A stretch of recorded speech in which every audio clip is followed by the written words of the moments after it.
But the reason I'm in favour of elected mayors is it comes back to my fundamental point of solid directional leadership, which is accountable.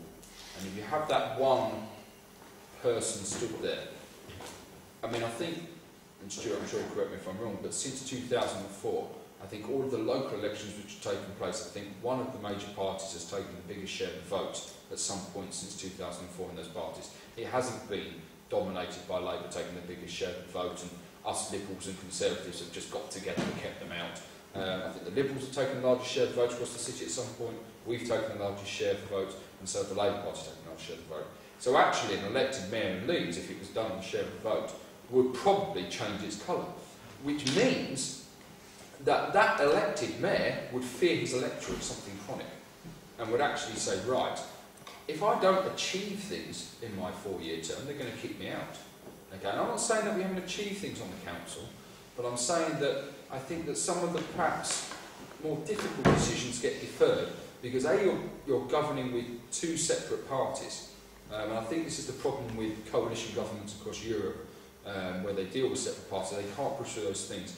And B, ultimately, is that we all sit there and we do the electoral maths and we think, okay, well, we'll do a bit here and we'll do a bit there, and that will get things through. Although we govern on overall in terms of things like trying to repair the roads, which were in a terrible state. I mean, when we took power, there was a £60 million backlog in road repairs, which the Labour Party openly said, well, it's not our priority.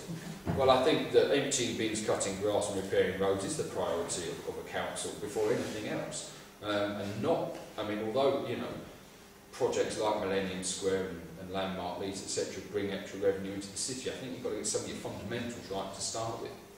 But, you know, we have some real issues in this city about education. There's some real issues in this city about what we're going to do with government waste legislation, how that's going to be handled. And how that pans out amongst us. Perhaps those decisions just get deferred and delayed. Whereas if you have an elected mayor stood there who thinks, well, if I don't do something about this within 4 years, I know I'm out. And I think, you know, I'm a strong believer in, I watched the film. Has anybody in this room seen the film V for Vendetta? Which is, there's an interesting phrase at the end of that, with the, it's basically about how Britain ended up getting run under a dictatorship. And an interesting phrase at the end where it says, you know, politicians should fear the people, people shouldn't fear the politicians.